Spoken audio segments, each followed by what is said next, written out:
islâmico, quando nós falamos do novo ano islâmico, é um marco, tem um ponto de partida. O ponto de partida deste ano islâmico é o Hijra. O Hijra, a migração do profeta sallallahu alaihi wasallam de Meca para Medina. O profeta sallallahu alaihi wasallam emigrou, saiu de Meca para Medina depois de ter vivido em Meca 13 anos. 13 anos.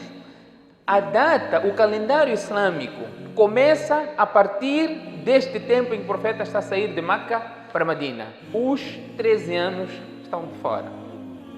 Os 13 anos estão de fora. O marco é neste momento de Hijra. E quando é que se voltou? É uma data com efeito retroativo. Não é que o momento que o profeta esteve a migrar de Meca para Medina passou-se a contar. Não. Passou-se a contar no Khilafa de Umar, radiyallahu anhu. Então fizeram uma contagem retroativa. Quanto tempo passou desde o momento em que o profeta sallallahu alaihi wasallam emigrou? Por outra, precisavam de ter um momento, um calendário para poder se usar como referência. Qual é o momento que vamos ter como ponto de partida? Cada um ia dando as suas ideias, talvez desde o momento em que foi revelado o Salah, desde o momento do início da profecia, até que chegou-se à conclusão que vamos ter o momento de Hijra, quando o profeta sallallahu alaihi wasallam partiu de Meca para Medina. Aí passou a se contar ano 1 islâmico. Mas estamos a falar no Khilafa de Umar. Quanto tempo já havia passado o Khilafa de Umar? Havia passado 10 anos. O profeta sallallahu alaihi wasallam já estava em Medina. Havia passado quanto tempo de Khilafa de Abu Bakr? Quantos anos Abu Bakr foi Khalifa? Por quantos anos? Interessante. 2 anos. Então já haviam passado 12 anos. A contagem retroativa.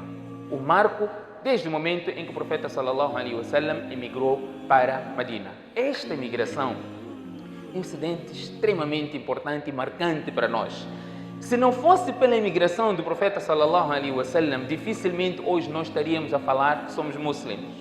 Dificilmente. Não tenho como voltar a fazer uma menção detalhada, porque o propósito não é este. Mas, de forma bem abreviada e resumida, 4 indivíduos prestaram uma grande contribuição para o sucesso da migração do profeta sallallahu alaihi wasallam. O profeta sallallahu alaihi wasallam estava em sua casa, em Meca, não tinha liberdade de praticar o Islã, estavam sendo perseguidos. E o profeta ia autorizando os sahabas a saírem de Meca, refugiando-se em outros lugares onde pudessem praticar o Islã. Portanto, temos a primeira migração para a Abissínia, aqui para a África. Conforme os lamães dizem, o Islã até chegou na África antes de chegar em Medina Munawwara. O Islã já estava aqui na África. Primeira migração para a Abissínia, voltaram, iam para vários outros lugares, até que o profeta autorizou que fossem para Medina Munawwara. Então os sahabas iam fugindo para Medina Munawwara.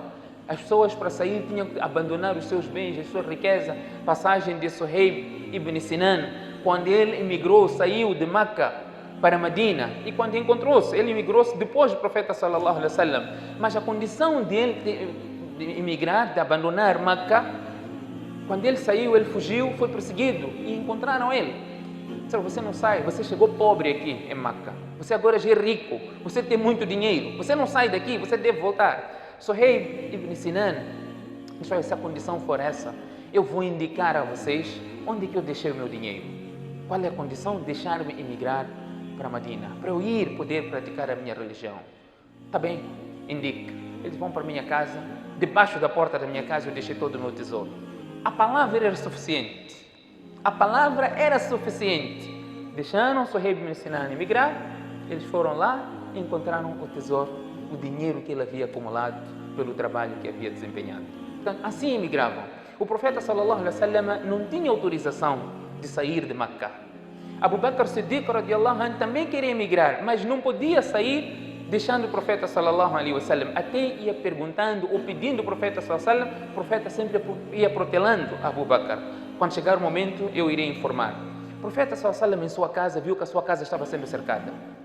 Estava sendo cercada. À noite, Ali radiyallahu anhu estava em casa. O profeta sallallahu alaihi wasallam diz para Ali: você fica aqui, durma na minha cama e nós vamos nos encontrar em Medina. Eu vou partir para Medina. A casa estava cercada do profeta sallallahu alaihi wasallam e o profeta saiu, conforme os mufassirin mencionam, recitando o versículo وَجَعَلْنَا مِنْ بَيْنِ أَيْدِيهِمْ سَدًّا وَمِنْ خَلْفِهِمْ سَدًّا فَأَغْشَيْنَاهُمْ فَهُمْ لَا يُبْصِرُونَ. Onde Allah diz, nós colocamos uma barreira na frente deles e atrás deles colocamos uma barreira de forma que eles não foram capazes de te ver. O profeta sallallahu alaihi wasallam saiu, foi para a casa de Abu Bakr Siddiq radiallahu anhu e informou, olha, chegou a hora, nós temos que partir para Medina. O profeta sallallahu alaihi wasallam saiu com Abu Bakr disse ao profeta, eu tenho um animal aqui em melhores condições para nós emigrarmos. O profeta disse, não, eu vou comprar este animal. O profeta, Abu Bakr, eu estou a oferecer, não, eu vou comprar. O profeta queria que ganhasse a recompensa desta nobre missão, nobre viagem para o sucesso do Islã. Então o profeta sallallahu alaihi wasallam saiu com Abu Bakr Siddiq. Mas antes disso, Abu Bakr Siddiq já havia preparado a viagem, esta viagem, e havia já secretado para 4 indivíduos acerca daquilo que era o seu plano. Quem eram essas pessoas? Abdullah ibn Abi Bakr, que era filho de Abu Bakr, Abdullah, Asma, Amir ibn Fahira e Abdullah ibn Ariqat. Essas 4 pessoas. Abdullah e Asma eram filhos de Abu Bakr, que cada um tinha uma responsabilidade. Abdullah tinha o dever de espiar aquilo que estava-se a falar em Meca, no que diz respeito à busca pelo profeta sallallahu alaihi wasallam, e no fim do dia ir para o lugar onde o profeta sallallahu alaihi wasallam e Abu Bakr estivessem e dar informe para eles saberem a direção que eles tinham que tomar neste percurso. Asma tinha o dever de trazer comida e água para o lugar onde eles haviam refugiado, e Abdullah Amir ibn Abi Fahira, que era um escravo liberto de Abu Bakr Siddiq radiallahu anhu, tinha o dever de trazer leite fresco para o lugar onde estaria Abu Bakr e o profeta, e o dever de pastar o gado na zona sul de Meca, com o intuito de apagar as pegadas de onde o profeta sallallahu alaihi wasallam e Abu Bakr Siddiq radiallahu anhu estivessem. E o 4º homem, que era Abdullah ibn Ariqat, que era um idólatra, que era experiente no que concerne ao caminho para Meca. Abu Bakr radiallahu anhu havia entregue 2 camelas a este idólatra, este mushrik, que iriam se encontrar depois de 4 dias na caverna onde o profeta sallallahu alaihi wasallam e Abu Bakr iriam se refugiar logo que abandonassem Meca. Quando isso acontece, o profeta sallallahu alaihi wasallam e Abu Bakr Siddiq saem de Meca e Medina encontra-se na zona sul, na zona norte de Meca. Medina está na zona norte de Meca. O profeta sallallahu está na zona Meca é zona sul de Medina, obviamente. Para ir para Medina, o profeta tinha que rumar para norte, porque Medina está no norte. O profeta sallallahu com Abu Bakr saem para a zona sul, vai em direção à zona sul de Meca e vão para a zona costeira para depois rumar para Medina.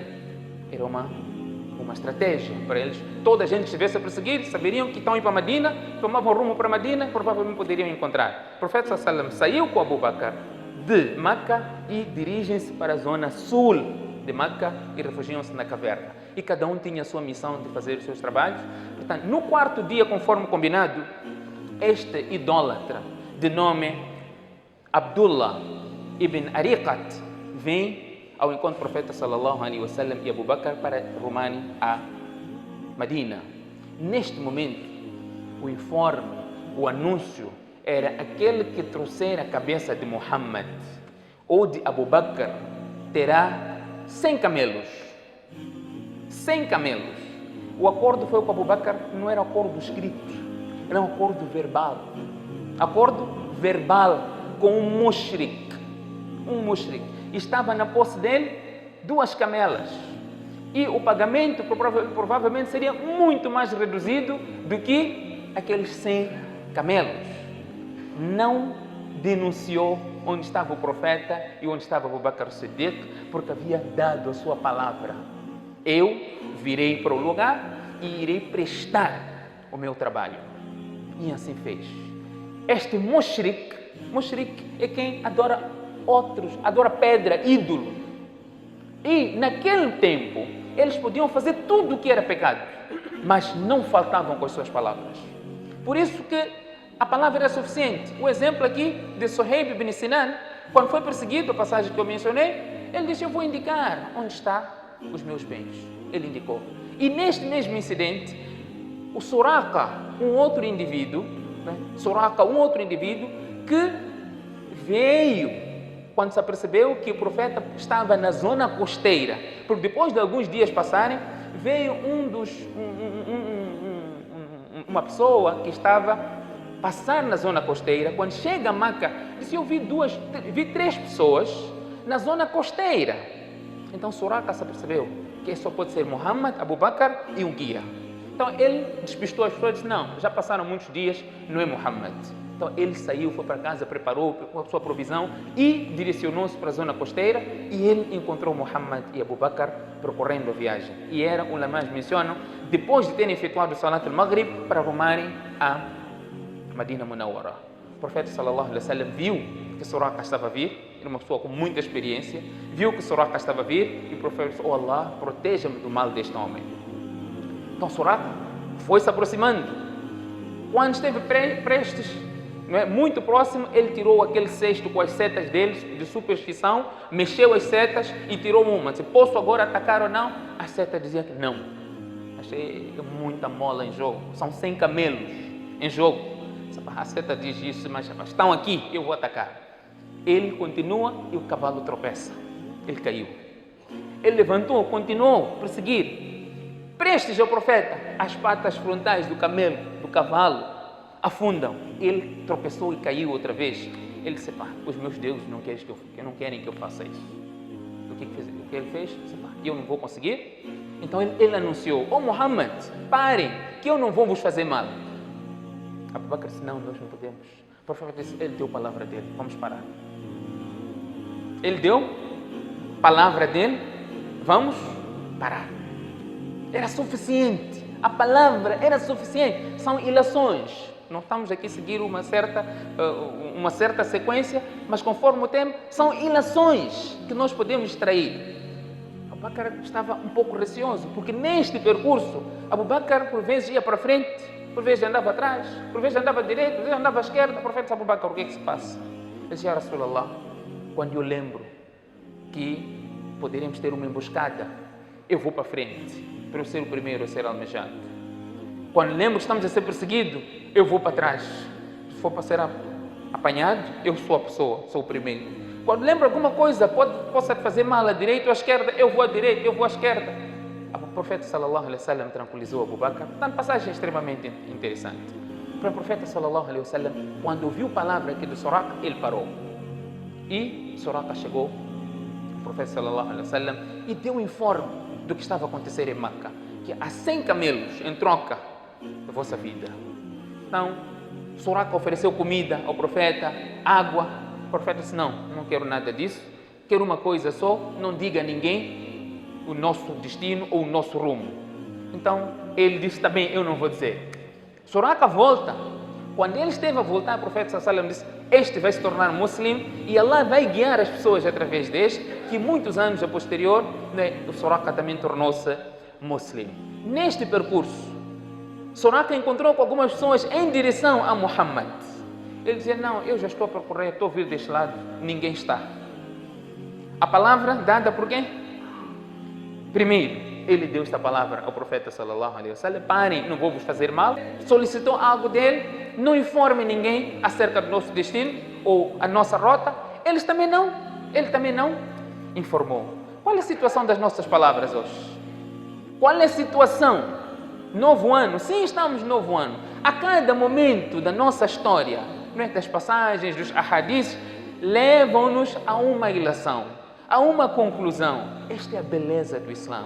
O Islã é uma religião de veracidade, de verdade, ser honesto, falar a verdade, ser digno, ser íntegro, ser justo. A nossa religião é isso. Isso tudo enquadra-se onde? Na conduta.